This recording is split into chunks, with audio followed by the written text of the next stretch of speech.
Hey there, let's talk about something that's probably one of the most critical, most expensive, and honestly most mysterious parts of your house, your heating and cooling system. But you know what? It really doesn't have to be a black box. In this explainer, we're going to pull back the curtain on your HVAC. The goal? To give you the power to really take control of your comfort and your wallet. All right, so here's the game plan. First, we're going to look at the battlefield. That's your local climate versus your house.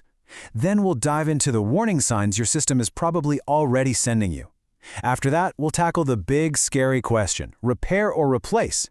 And finally, we'll cover what real expertise looks like, so you can walk away from this feeling like a much smarter homeowner. Ready? Let's jump in. Okay, so first things first. Let's talk about the core conflict here. Your HVAC system, it's not just chilling out in your basement or on the side of your house. Nope, it's in a constant knockdown, drag-out fight with the weather. To really see what I mean, we're going to use Peoria, Illinois as our case study. Trust me, you'll see just how tough this battle can get. I mean, this is the nightmare scenario, isn't it? The one every single homeowner dreads. Your furnace dies on the coldest night of the year, or your AC just gives up the ghost during a brutal August heat wave. Look, these aren't just little inconveniences. They're straight-up emergencies that can really threaten your comfort and, honestly, your safety. So let's break down exactly what a system in a place like Peoria is up against. You've got these brutal, sub-zero winters where the furnace is just running and running and running, nonstop. Then flip the calendar, and you've got scorching hot, super humid summers that push the AC to its breaking point. And it doesn't stop there. You've got these damaging freeze-thaw cycles beating up the outdoor unit. Plus, a lot of older homes just don't have great ductwork or insulation. It's literally a perfect storm of things designed to just destroy your equipment over time. But here's the good news. Your system almost never just dies out of the blue. It sends you little warnings first, kind of like it's trying to tell you something. So in this next section, let's learn how to listen to your home and decode those messages before you're stuck with a total breakdown. So, does any of this ring a bell? Like, your furnace is definitely running, but it's blowing cold air? Or maybe you've walked outside and seen a puddle of water around your AC unit when it hasn't been raining. Yeah, those aren't just quirks, those are classic distress signals. Your system is basically waving a red flag saying, hey, something's wrong over here. And what's so interesting here is how these little annoyances connect to a bigger problem. See that huge spike in your energy bill? That's not just bad luck.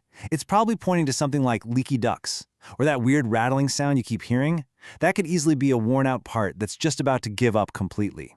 So you see, these aren't just, old house sounds. They're vital clues.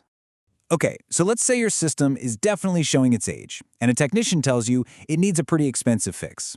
This right here, leads to probably the biggest and most stressful question you can face as a homeowner.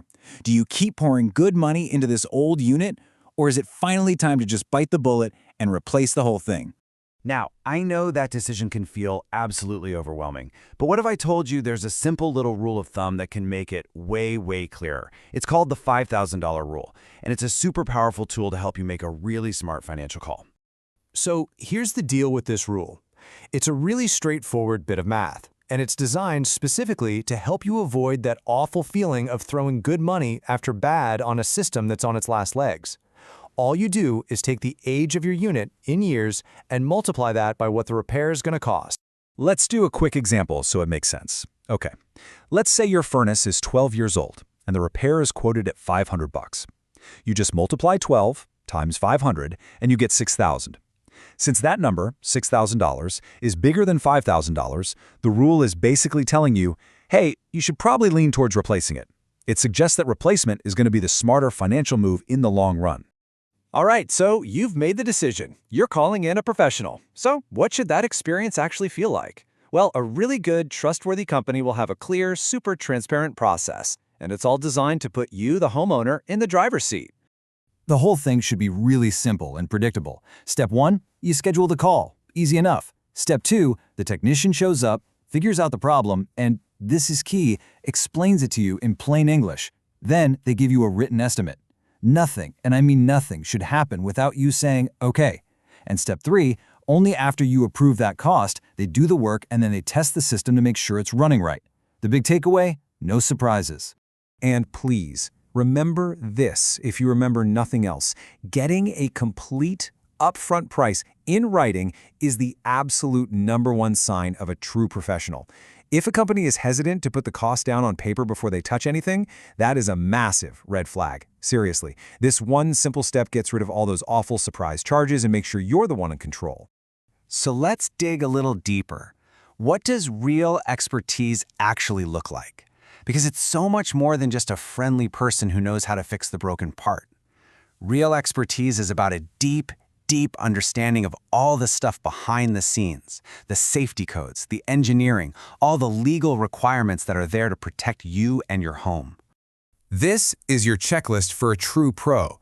Are they EPA certified to handle refrigerant? Because that's actually a federal law. Do they know the local mechanical codes? And are they pulling the right permits? And are they doing critical safety checks, for stuff like carbon monoxide? I want to be really clear here. These are not optional nice-to-haves. This is the absolute bare minimum for safe professional work. And this right here shows you one of the biggest differences between an amateur and a real pro. See, anyone can make a guess about what size system you need based on your home square footage. It's just a rule of thumb. But a true professional does an actual engineering calculation. It's called a manual J. It takes everything into account: your insulation, your windows, which direction your house faces, all of it. Why? To make sure the equipment is sized perfectly. Because here's the secret: an oversized system is just as bad as an undersized one. It's inefficient, it makes you uncomfortable, and it'll die way sooner than it should. Okay, for our last section, let's talk about how to get ahead of the curve, how to be proactive, not reactive. We're going to cover some smart strategies and decisions that are all about giving you long-term peace of mind and, of course, saving you some serious cash along the way. When it comes to replacing your system, timing is pretty much everything. The absolute best time to do it is during what we call the shoulder seasons. So think April and May or October and November. Why? Because contractors aren't swamped yet. That means you'll get better availability and, a lot of the time, better pricing. The absolute worst time, middle of July, middle of January. That's when you're in emergency mode and you're forced to make a rush decision. I mean, look at this. This chart really says it all, doesn't it? If you just ignore your HVAC system, you might get 10, maybe 12 years out of it, if you're lucky. But with just a little bit of regular professional maintenance, you can stretch that lifespan to 15, 20, maybe even more years. It is hands down one of the best investments you can possibly make in one of your home's most expensive appliances. So let's put it all together. Here's your smart homeowner checklist. For any big job, always get more than one quote. Ask about any utility rebates or federal tax credits that can save you money. And remember this: the quality of the installation is way more important than the brand name on the side of the unit. A great install of a basic brand beats a sloppy install of a premium one every time. And finally, if your system is creeping up on that 15-year mark, start planning for its replacement now before it leaves you in the cold. And really, that's the bottom line, isn't it? Your comfort system is one of the hardest working things in your home, fighting that constant battle for you day in and day out. By understanding a little more about how it works, what it's trying to tell you, and how to make smart decisions, well, you're not just a homeowner anymore. You're in control. You're the one calling the shots on your own comfort. So is your system ready for what's coming next?